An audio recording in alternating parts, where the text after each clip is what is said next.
You're listening to the Scaling Wellness Podcast, the podcast dedicated to sharing the what, why, and how of scaling your wellness practice, as well as sharing inspiring stories of how others did it themselves. I'm your host, DJ Turner, author, agency owner, houseplant lover, and your go-to guy for scaling your wellness practice. If you're looking for tips on how to grow your team, book more clients, and get out of the day-to-day in your practice, you've come to the right place. Now sit back, relax, and let's get into the episode. What's up, everyone, and welcome back to another episode of the Scaling Wellness Podcast. Today's episode, I'm sitting down with Dr. Jess Reynolds, life, health, business coach, and mentor based in Calgary, Canada. So this is a really fun episode. Let me tell you more about what Dr. Jess is all about and who he is. So in addition to his career in wellness, he's also an educator, the owner of AIM, that's AIM Online Education, an education company that offers online courses and continuing education for massage therapists and other wellness practitioners. Now, Dr. Jess is a highly skilled and experienced health and wellness professional. He's got over 10 years of experience in the field. He holds a doctorate of acupuncture and traditional Chinese medicine, as well as certifications as a registered massage therapist and a health coach. And in addition to the clinical side, with his life coaching, he's able to pull these pieces together to help his clients and individuals navigate their personal and professional challenges to achieve greater fulfillment in their life. Now, throughout his career, Dr. Jess has worked with a wide range of clients, from athletes to those struggling with chronic pain and stress, and he's really known for his compassionate and holistic approach, which integrates the best of Eastern and Western practices to help his clients achieve optimal health and well-being. Now, on top of all of this and all of the clinical work, Dr. Jess also is a sought after speaker and educator, sharing his knowledge and expertise through workshops and online courses.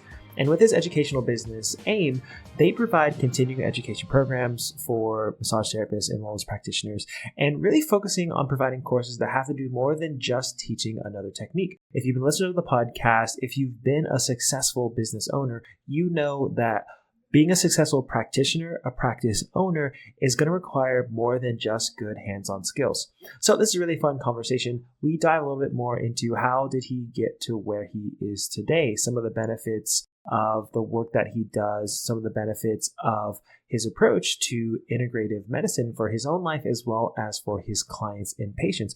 We get into his background and how the outdoors has affected and made him who he is today, the importance of continuing education and why it takes more than just hands-on skills, a little bit of what it's like to build a continuing education company, and then how you as practitioners, as owners, when you're thinking about for yourself, as you're thinking about for your teams, how you can think about what you should look at for maybe bringing either a new modality into the business or things to think about what makes the most sense for getting the best results for your clients that are coming in to your practice. As well, he's got a really cool bonus at the end of this episode for people who are in the phase of looking to continue and add on their continuing education, learn some new skills. You'll have to listen to the episode to find out more. So without any further ado, here's my conversation with Dr. Jess Reynolds. So I'm really excited to dive into today's conversation. One of the first things that I want to do is just get some context about what we're going to be talking about.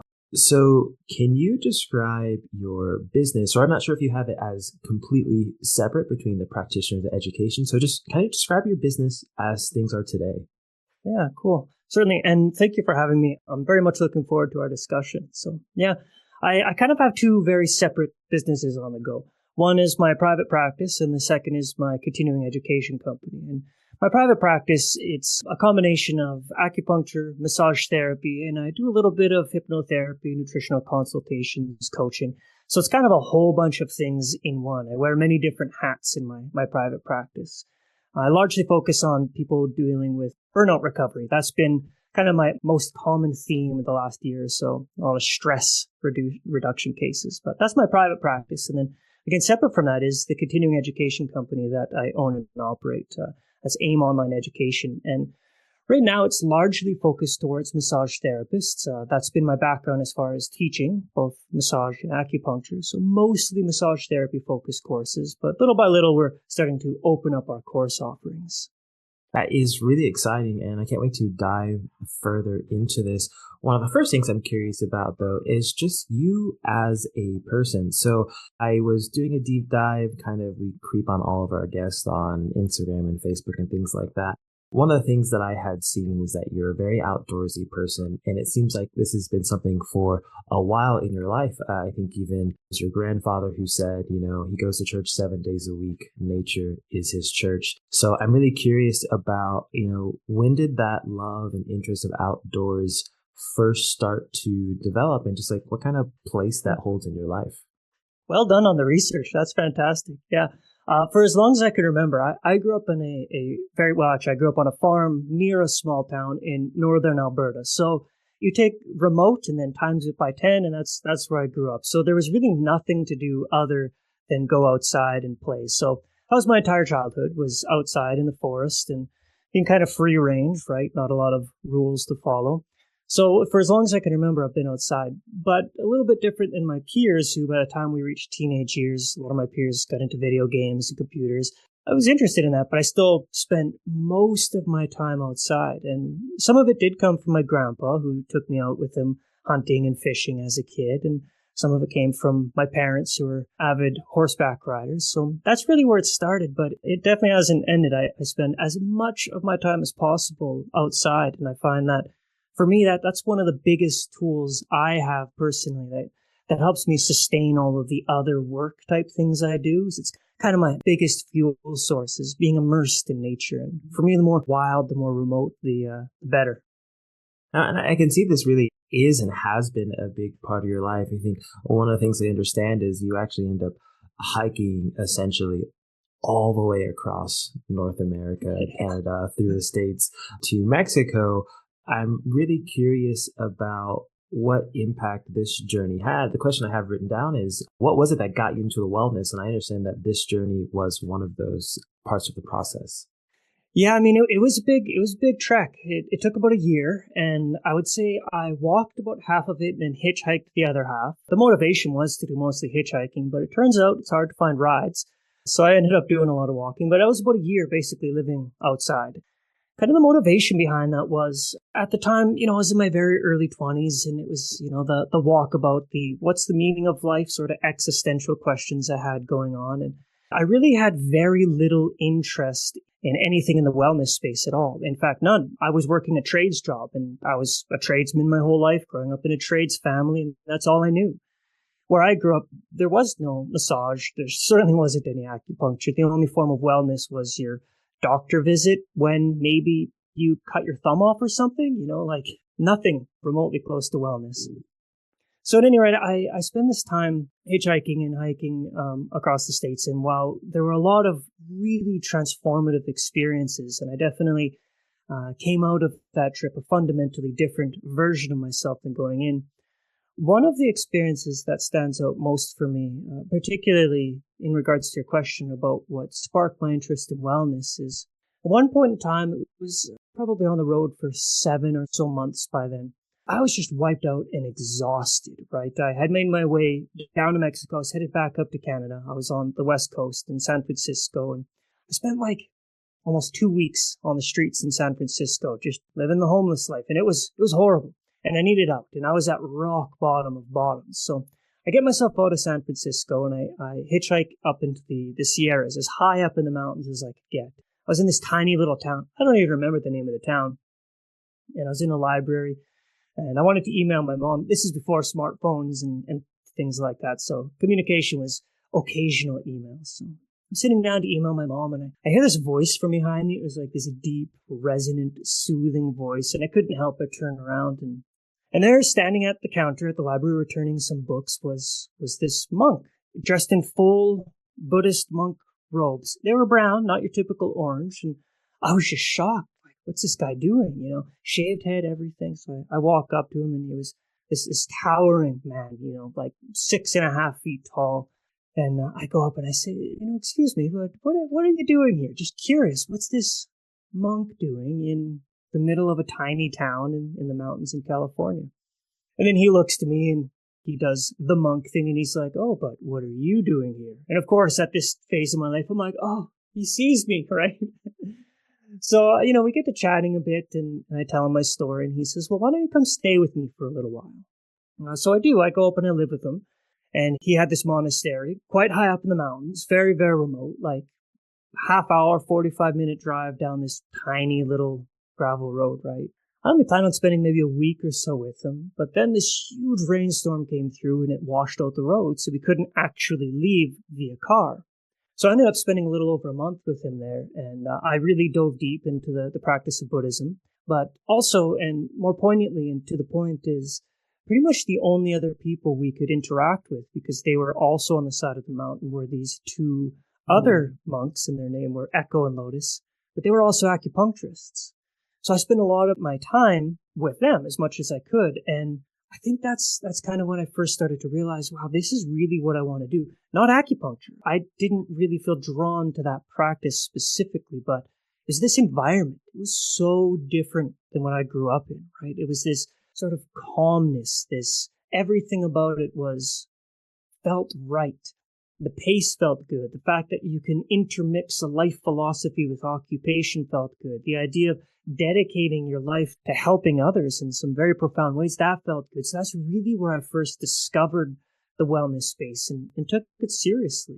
Months passed. I ended up making my way back up to Canada. And I was just sitting on a deck with a friend of mine.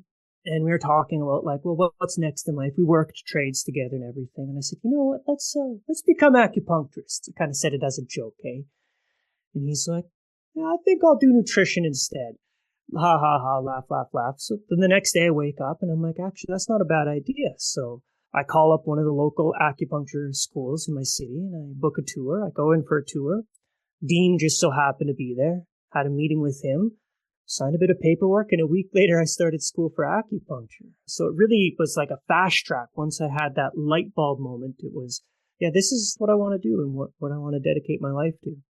Well, I think that's a truly fascinating story. I think it's just interesting how the kind of random events in our life can take us down paths we'd have no idea. I mean, I know for myself, I'm sitting here podcasting in Mexico because I can trace it back of I decided I was like a kid in high school, switched instruments. That led me down a different path of music, which took me to performing in Europe, which took me to meeting my wife. And then all of this stuff all ends up like where I am now today. One of the things I want to look at, I think it's really interesting in general, is there's such a really big scope of wellness. It's actually something that we don't get really, really deep into the weeds very often on this podcast, something that I want to explore more.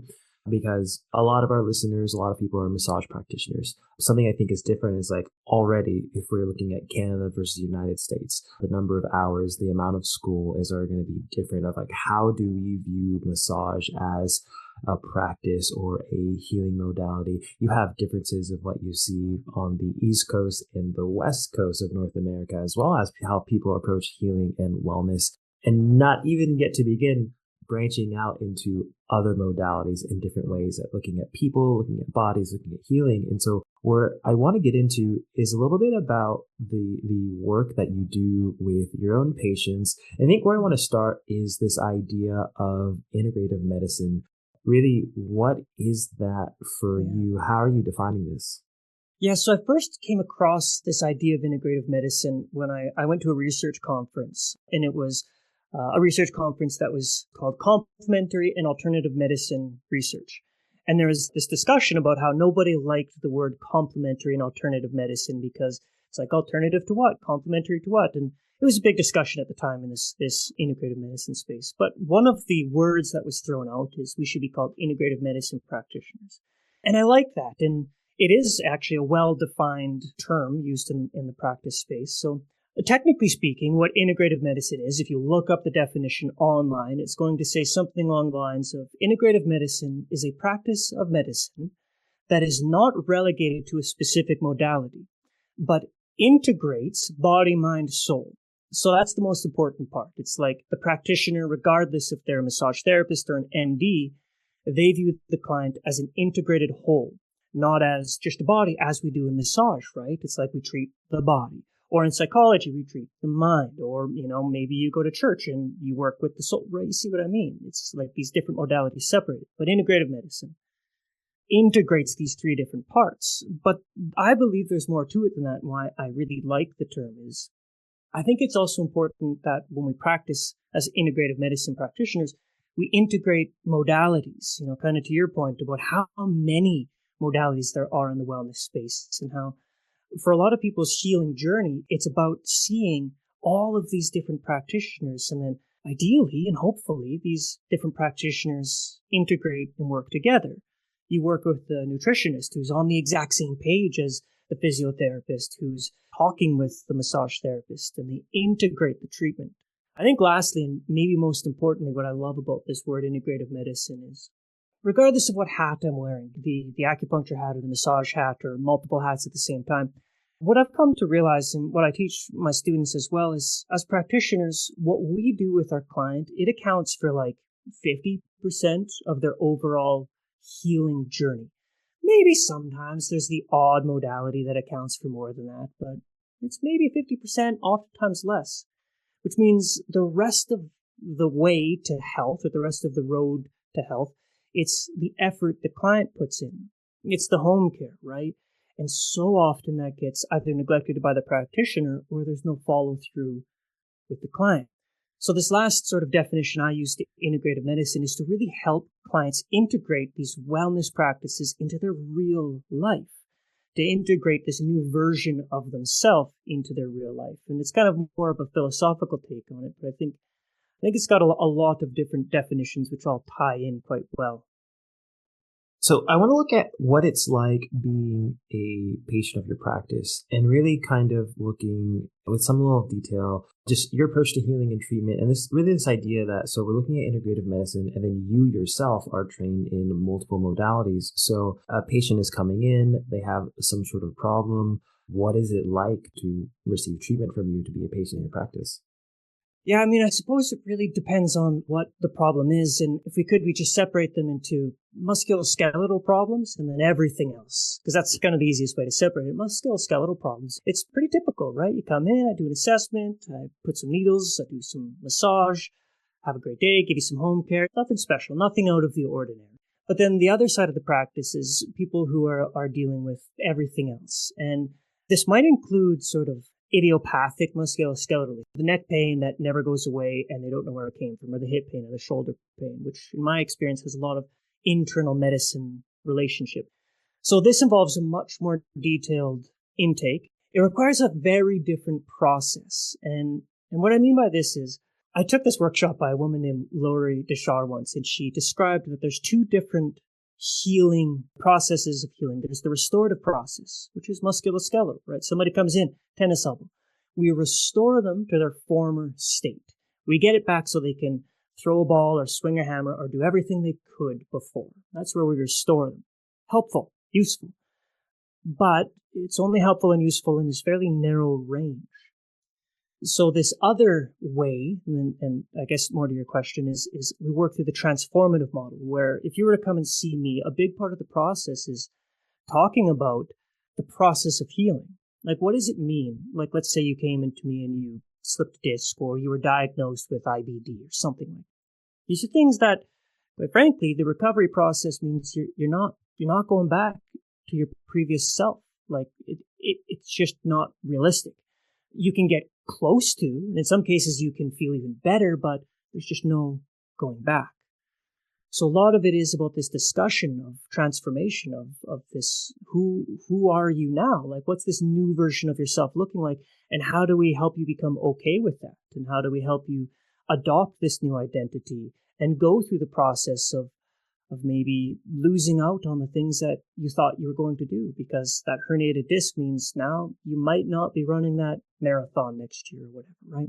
So a lot of it is this internal work and sort of the psycho-emotional space. And I use physical problems like a slipped disc as an example, but the same process happens regardless of whether it's somebody dealing with a slipped disc or an autoimmune condition or even burnout, right? It's transformation. It's helping my clients and patients really be okay with the next phase of life as they move through this injury or disease or illness.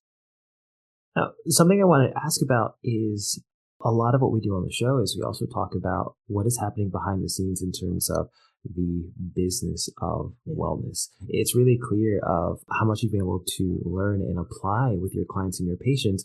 I'm really curious, and mostly I like to show people of like what is possible. So if we look back at like the first year, maybe even the first 6 months of, okay, I am an acupuncturist now, I'm a massage therapist now, let's go get some clients, I'm doing it for myself. I'm curious, what was that like? Yeah, it was terrifying, quite frankly. By the time I had finished school, I had quite a bit of student debt, right? And I had a relatively expensive lifestyle to live. So that was it. It was just financial stress right off the bat. So there was that stress. And then on top of it, as any new practitioner will tell you, with the rare exception of those who have a practice they could jump into, it's building a client base is really challenging, right? Like when people call a clinic, they oftentimes want to go with the more experienced practitioner, right? So we all know this. It's hard to build a practice. So there was these kind of two things at the same time. And I was scared. I was terrified. I, in fact, had to get another job outside of my private practice in order to pay the bills and sort of maintain my life. Now, so one of the things I'm curious about then is as you started to grow, like you found traction within your business, you were able to start to grow. And we'll talk about how this has now grown into the continuing education side. I'm curious what skills, mindsets, whatever that you found just useful or essential picking up besides those of a practitioner. Yeah. Number one, by far, is business skills. Like it's something that I didn't learn until well into my practice, unfortunately.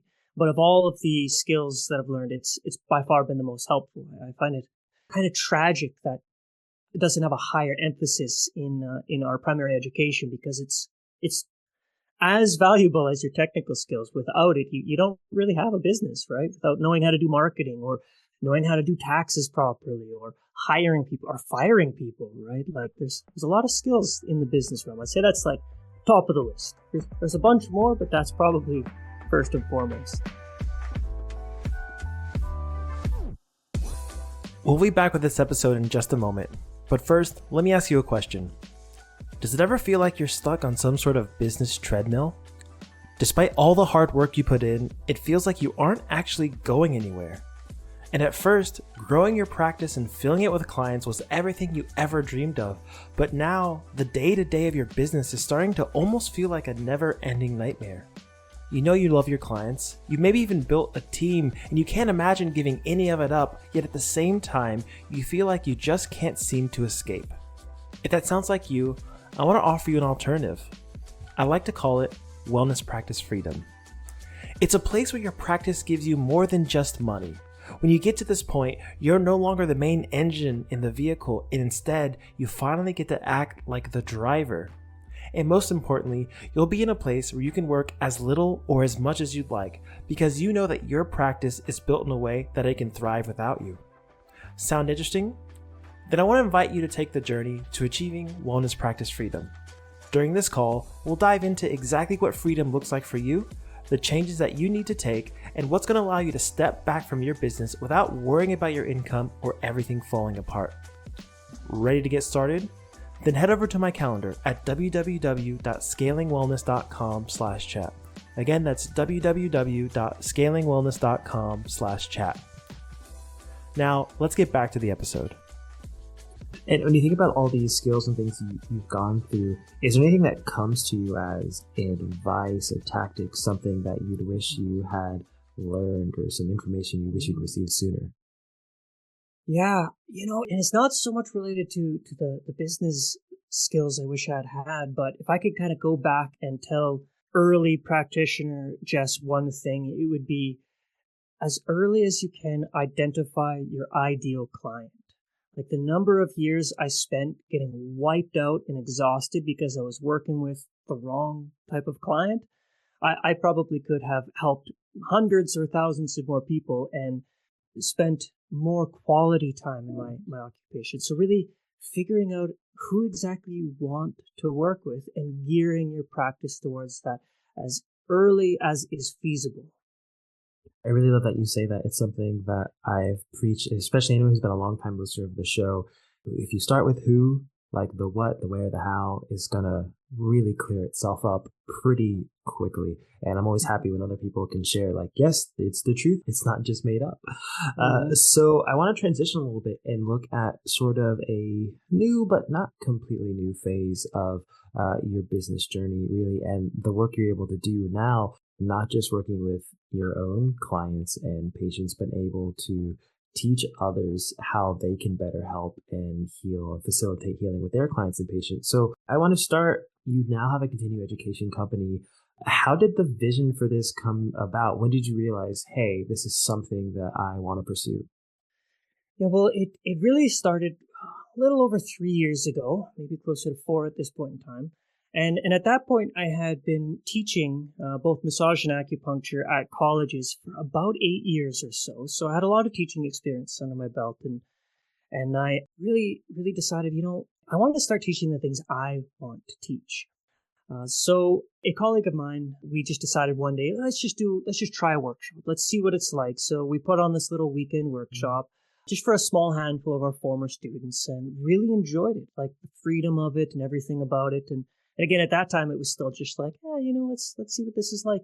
But as time passed, it started to form into more of a concrete idea. And I actually remember lying in bed one night and, I'm not sure if you've had those moments where all of a sudden you get like this flash of insight into this big picture of what the future could be. And it was actually, funnily enough, this image of a podcast, like I should do a podcast. Many people have had that idea, but the idea behind this was creating a space where it's focused around education for all different types of integrative medicine practitioners. But very importantly, it focuses on all of the other skills that aren't just technical.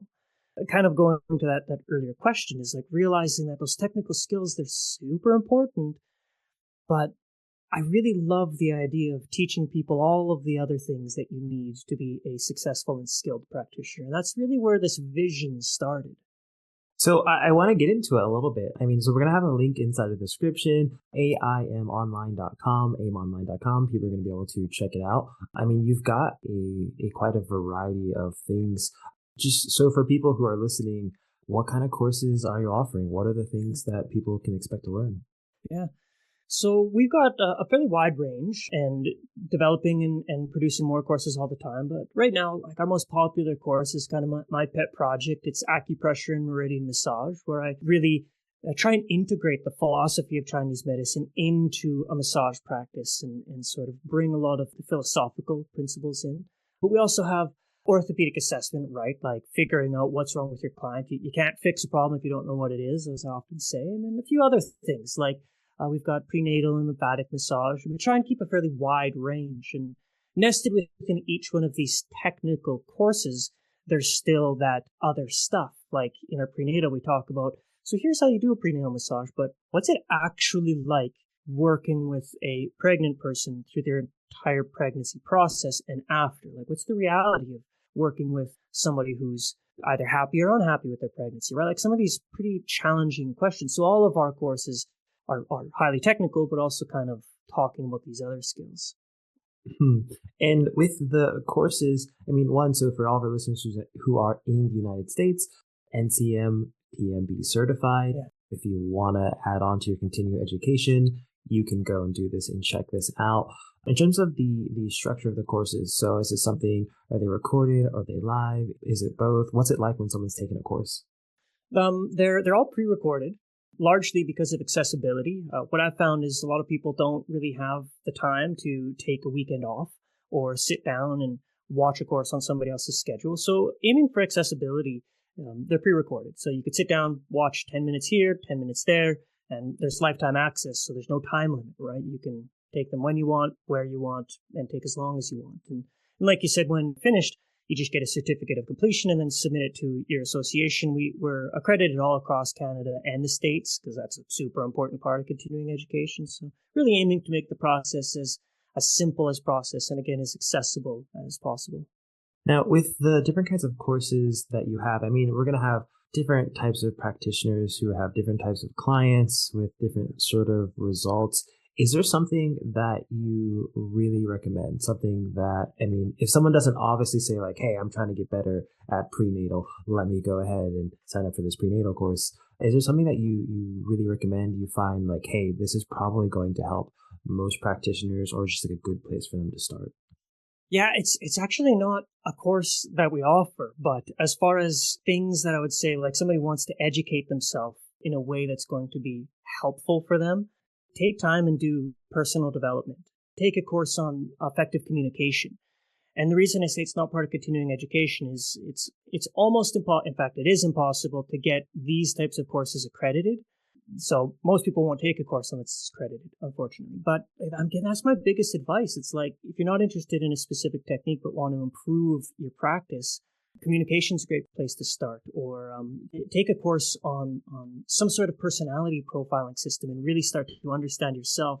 My experience has been both personally working with my coaching clients and working with my students is the better a practitioner really understands themselves and the more time they've spent on themselves, quite frankly, the better practitioner they are, which might seem counterintuitive, but I think it's one of the most important things they can do. And I want to ask, I think for this audience, most of them don't really need to be sold on the idea of continuing education. I mean, a lot of what I've done with my podcast is spending time saying like, hey, that's good, but there's other stuff that you need as well. I mean, you've got a really deep background when it comes to body work, integrative medicine.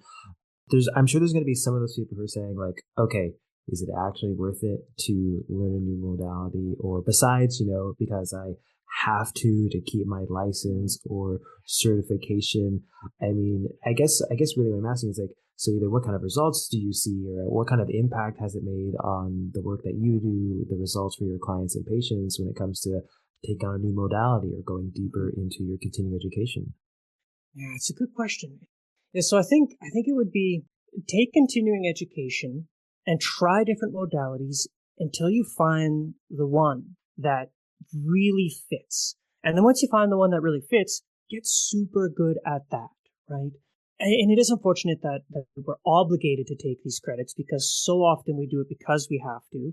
And you might have hit the limit of your craniosacral training or whatever training it is, but that would be it. Is it's great to take more and learn new techniques until you've got enough, right? Like as a former tradesman, I could tell you that once your toolbox is too full, it's a hindrance. You want the right tools and you want to streamline the process. So take the courses, do your best not to take them because you have to. And what then that leaves a person with is like, well, what do I do? I want to focus on, let's use acupressure, for example, but there's no more courses. Well, then find a mentor, right? And oftentimes what mentors can do is they can work with you and then create continuing education or personalized continuing education courses. So somebody maybe works with me and we spend X number of hours a year and I work one-on-one with helping them develop their acupressure skills. Well, at the end of that, let's say 20 hours, I fill out the appropriate paperwork and I submit the forms, and then this person gets a certificate for that one-on-one. There are a lot of options, and having worked with all of the different associations, I know that most of them are open to these options as well. So you don't always have to find a pre-existing course. If you can find a mentor who's willing to, that's another route as well. Yeah, I really like you mentioning that. I think something that is really great is, again, so your courses are approved for continuing education. This is something where people, the link's going to be in the description somewhere around this episode. They can check out and see what's going to make sense for them, if it's picking up something new, if it's going deeper. I mean, one of our core competencies in my business is Facebook advertising. And so we are constantly sharpening the edge of that knife, of what does it look like to go deeper and deeper into that. And then at a certain point, I'm really glad you mentioned it, this is kind of one of the secrets where it gets to a certain point where there's not a course, and you just you need to call Jess up and you say, Dr. Reynolds, how do I go further? What can I do? Where can you take me? Let's work together one-on-one. And I know we're kind of here talking about the courses, but something I want to, as people who are thinking about, we'll use continuing education not as like a technical definition for certification or licensure, but this idea of getting better, becoming the best at something.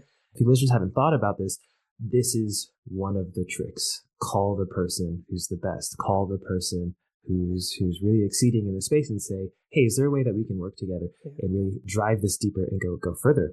So I think it's really great what you're doing, and people are going to be able to just really hone their skills as a practitioner. And something I appreciate is being able to have a bit of an outside perspective, especially because I know a very large base of my listeners are from the United States. And I just think it's nothing to speak against anyone who's been licensed, and it doesn't matter which of the states.